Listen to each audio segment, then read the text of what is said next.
আসসালামু আলাইকুম। একটা আপু দেখতে চেয়েছিলেন হাতা কিভাবে জয়েন করে।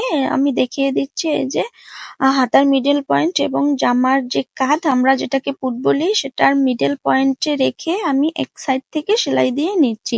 এক সাইড সেলাই দেওয়া হয়ে গেলে আবার ঠিক মাঝখান থেকে ধরে আমি অপর সাইডটিও সেলাই করে নিব। উম এটা হচ্ছে একটা নিয়ম, যারা নতুন তাদের জন্য খুব সহজ নিয়ম। আরেকটা নিয়মেও হাতা লাগানো যায়, আমি আরেকটা ভিডিওতে দেখিয়ে দিব। যদি কোথাও বুঝতে অসুবিধা হয় আবার কমেন্ট করে জানাবেন, আমি আবার দেখিয়ে দিব। এই যে এখন আমি হাতায় ডাবল সেলাই দিয়ে নিচ্ছি। এছাড়াও আরো অনেক সুন্দর সুন্দর ভিডিও আমার পেজে দেয়া আছে, চাইলে দেখে নিতে পারেন।